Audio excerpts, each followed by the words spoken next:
In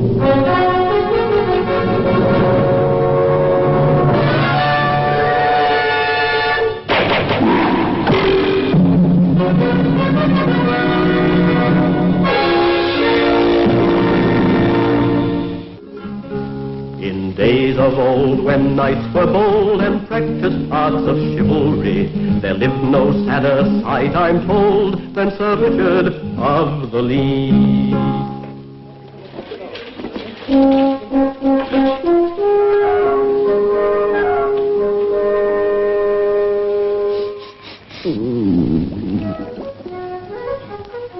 I am about to die of starvation. My stomach has just confessed its sins. I'm nearing the end myself. Let's ask Robin when we eat.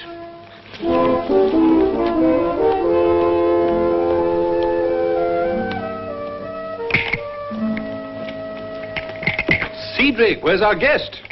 Bad news, Robin. We've searched the roads for miles around and found nobody to invite. Robin? How soon to dinner?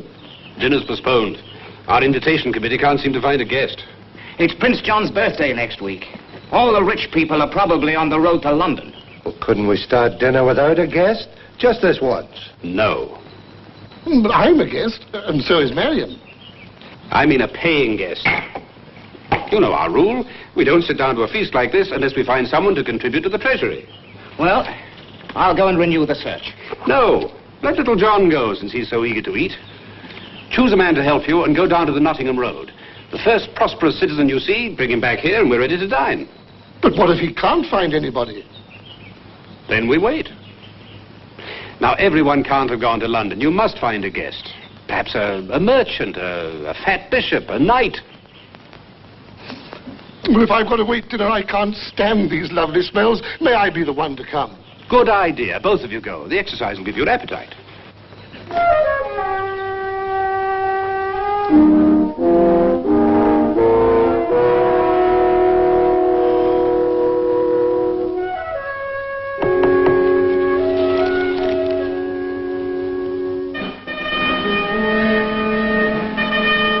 Looks like a knight. The first in 2 hours. Thank heaven for him.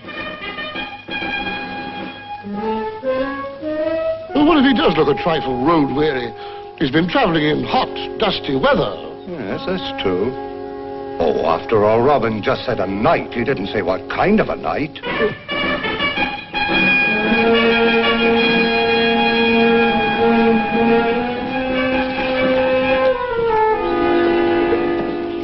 Good sir, I crave a favor of you.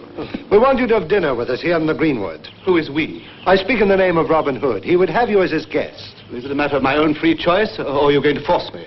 Well, if you accept, it will be your own free choice. If you refuse, I'll have to force you. Oh, in that case, I'll accept. Good. Voluntarily. I heard good reports of your leader. Oh, he keeps an excellent table. I'm dining with him today myself. You are a knight, aren't you? I am. My name is Sir Richard of the Lee. Of the... Yes. Excuse us a moment. Of course. You won't go away. No.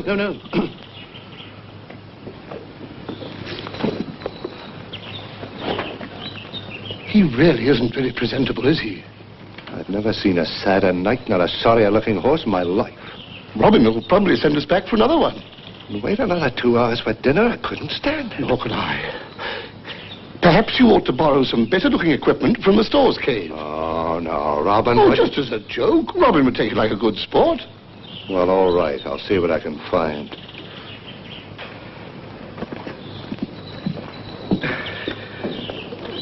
Perhaps you would like to freshen up a bit. Thanks, yes. There's a cave hard by. Ah, yes. Come on. That's good. That's There's a smart fellow. Smart as paint. Friar Tuck. Yes? Oh, perfect. Perfect.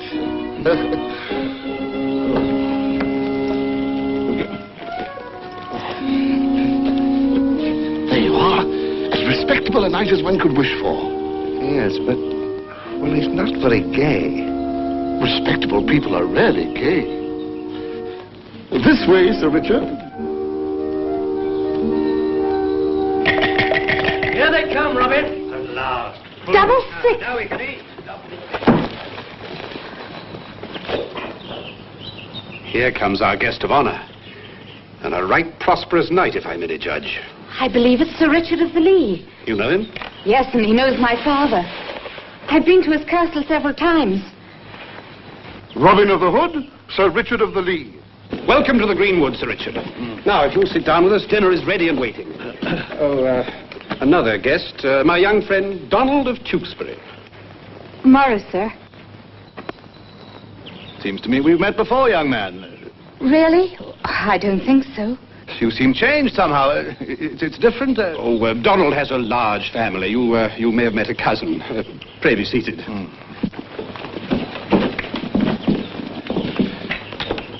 Benedicite nomine Patris sui Filii Spiritus Sancti. Amen. Just a moment. There is one formality before we serve the food. Now, you look like a prosperous man, Sir Richard. Our custom here is that the guest of honor pays for dinner. The price is standard, just 1/2 of whatever he happens to have in his purse. Well, I'm willing to pay the price, but I hardly think you'll be satisfied. 10 silver pennies. 5 for you and 5 for me. Is that all you've got with you? Well, that's all I have in the world. I find that hard to believe. Well, you may search me if you wish. But your appearance, the trappings on your horse.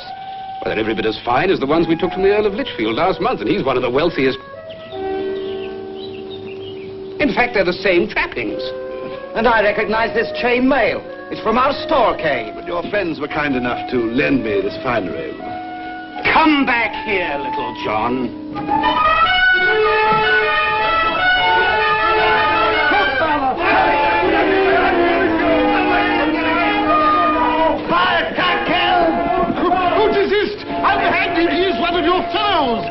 Fetch the meditators. The meditator? You can't put that inhuman thing on him. Can't I? Oh, no, Robin, not the meditator.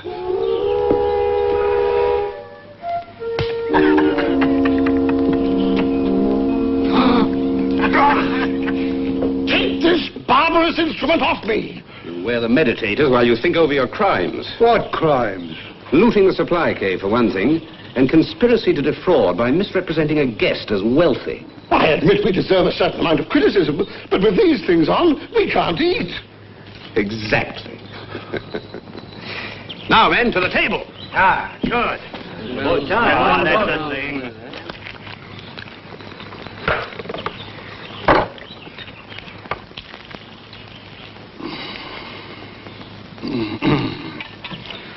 That's an excellent flagon. I remember the Duke of Bedford had one exactly like it.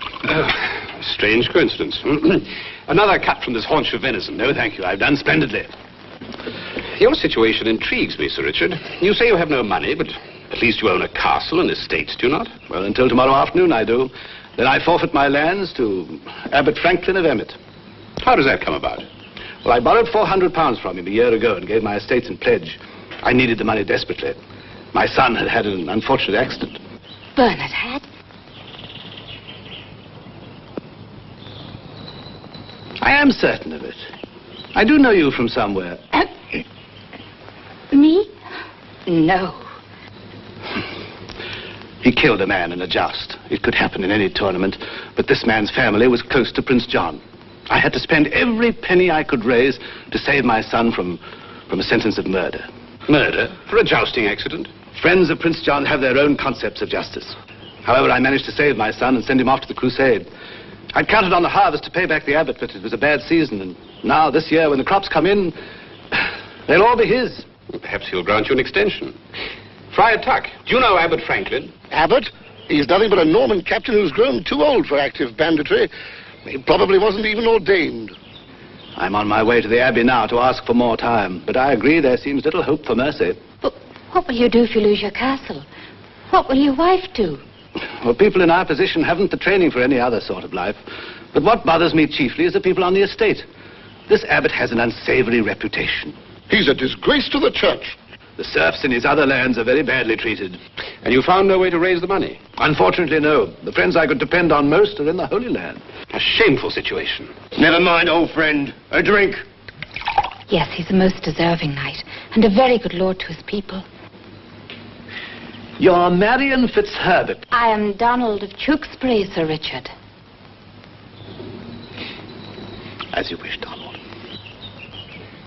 Cedric, how much coin do we have on hand? £385 and some few odd shillings. Bring it here. Hi, Robin. Perhaps we can lend you what you need. You? But why?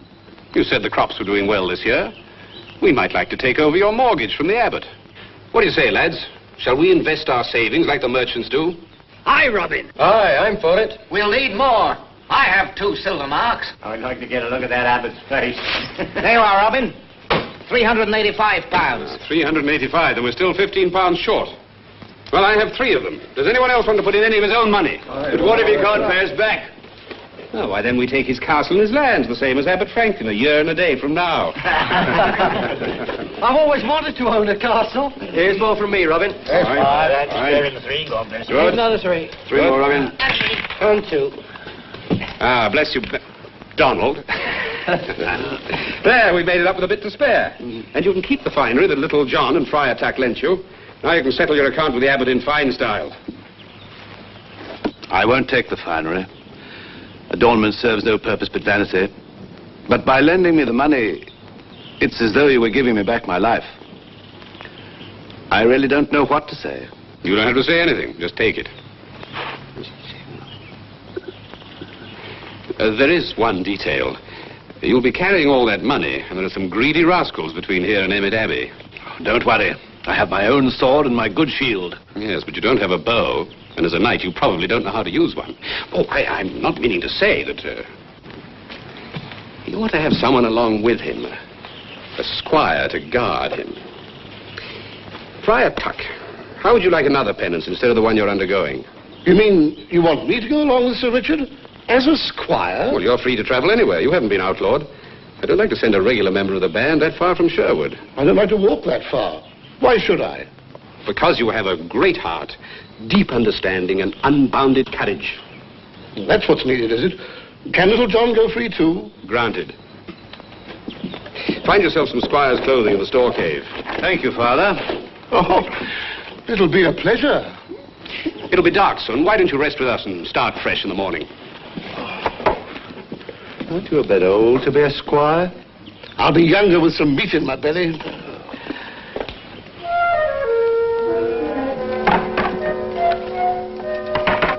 Finished dinner. It's all gone.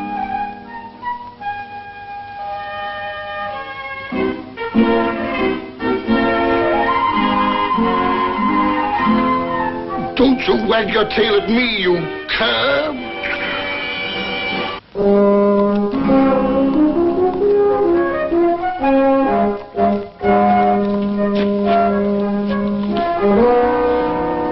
Sir Richard, I can't go any farther. So hot. No time for breakfast this morning, after missing dinner last night. I must be at Emmet Abbey by sundown, else I lose my estate. However, I have time for a midday meal, and this leads to where I am sure to find it. Some famous tavern, perhaps. Better than that. A short mile from here is the castle of my old friend Sir Bertram of Brack. He has a wonderful cook, and I am always welcome. Is your squire welcome, too? Sir Bertram is not rich in money, but he values the pleasures of life.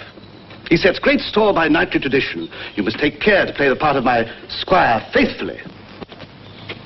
If Sir Bertram's cook is as good as you say, I'd play the part of your stable boy.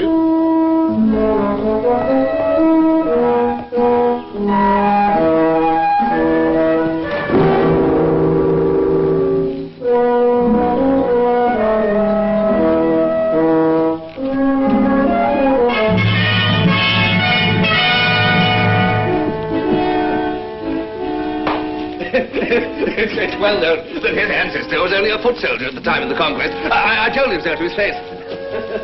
Food at last. Come on, come on. Oh, the smell of roasting beef. Really, our masters are waiting. And this plump little beauty.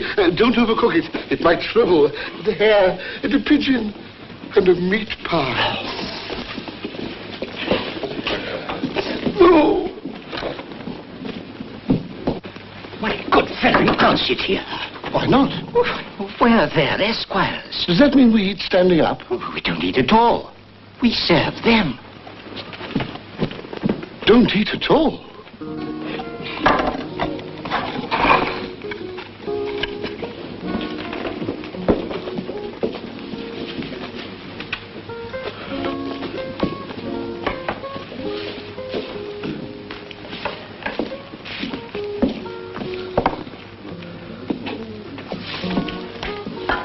Supposing you take your master the joint, I will take mine the meat pie.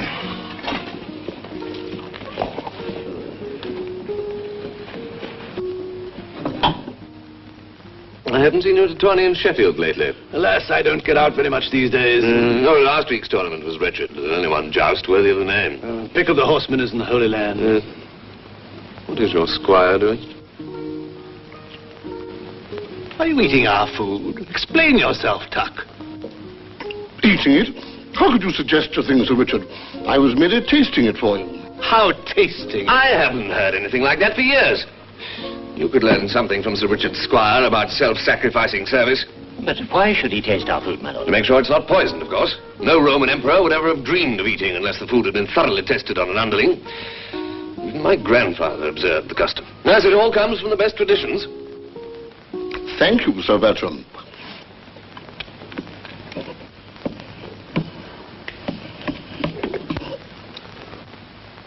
It isn't necessary to test more than one bit, is it? Indeed, yes, Sir Richard.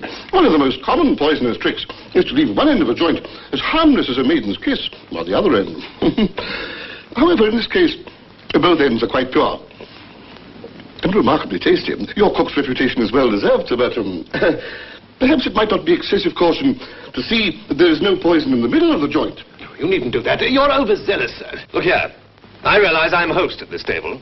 Are you insinuating that I would try and poison my old friend Sir Richard here? Oh, certainly not, Sir Bertram. But some enemy of his may have infiltrated into your household. Are you suggesting... I'm not suggesting anything derogatory, Sir Bertram.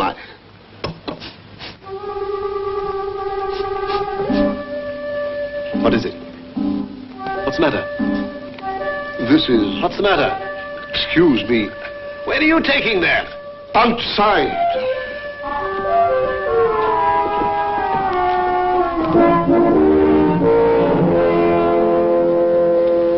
My son, be seated. Sundown approaches, and no word from Sir Richard of the Lee. Did you really expect one, Sir Abbot? We know right well he has no money. I thought he might have come to ask for more time. Well, we can proceed with the details for transferring his estate to me.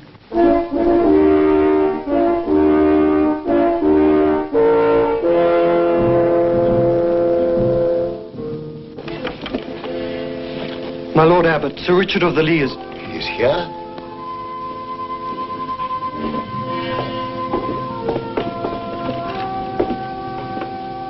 Good day, Sir Richard. It is, Sir Abbot. The day I was pledged to keep. And what of the money?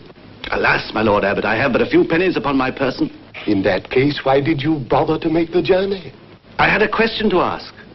Would you give me more time to repay your loan? But we both agreed on the time, a year and a day. Is there anything good, Sheriff, to be gained by extending the time? Nothing whatsoever, Sir Abbot. The day is broken. Your land is forfeit. So you insist that the money must be paid this day, else I lose my estate. I regret your misfortune, Sir Richard. But I have no part in this matter other than to see that the law is carried out. Yet £400 seems a small price for such a castle and lands. I speak for the Abbey in this matter. My thought, Father Abbot, was simply that we might give this man a purse of gold to live on for a while. Another £100. The idea is not without merit. And there would be less talk of injustice. It seems to me a happy thought to make him a present of £20 or £30. Very well, then. £10. A free gift, without any conditions. And now, if we could have the documents signed. May I ask you, good prior, to distribute the contents of this purse to the poor? It's a free gift without conditions. Hodge!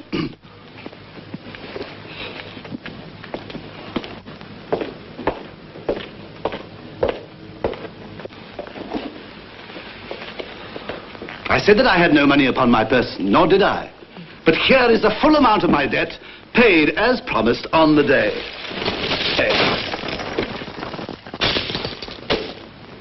Are you satisfied, Sir Sheriff?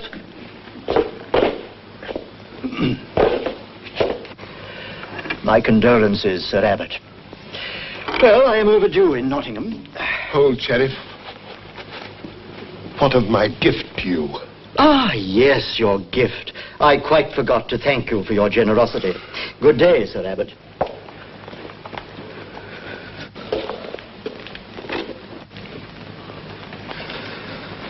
Nil desperandum. Who are you? I came as squire to Sir Richard of the Lee. A squire speaking Latin? Say rather, a squire philosopher. That is why I am so anxious to change masters. Go away. I'm in no mood for talk. I use the word philosopher in its broadest sense. I have made a particular study of the landowners of this part of the country, especially the ones who are short of ready money. By my faith, that is an interesting branch of philosophy. I can tell you, for instance, of a knight who is ready to kill himself tomorrow if he cannot find gold to pay his debts. Has he an estate that he would pledge against a loan of money? One of the finest estates in the Shire, and I am ready to lead you to him. Then let us seek him out.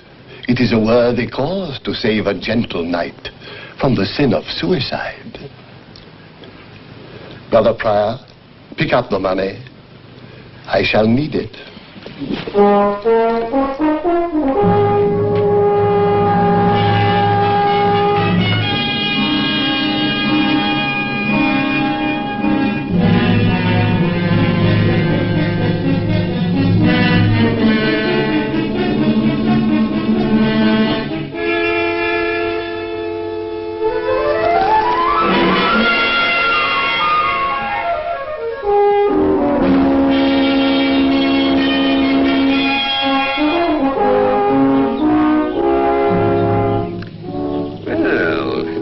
Friar Tuck has been a very successful squire.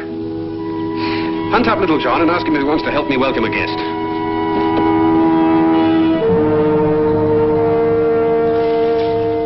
Our generosity is about to be rewarded. Here comes our good friar, as prompt as he promised, bringing our £400 back. Yes, we'll be able to buy our winter clothing after all.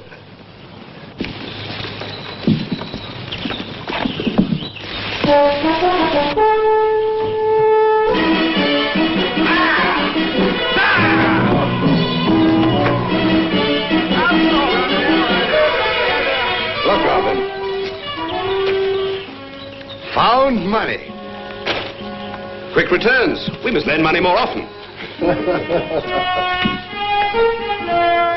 Miseria vires fortes probant. What are you saying? Nothing strengthens the character like a little misfortune.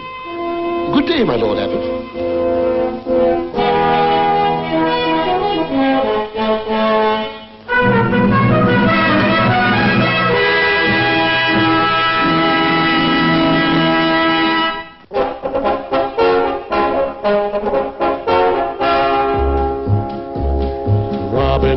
Robin Hood, riding through the glen.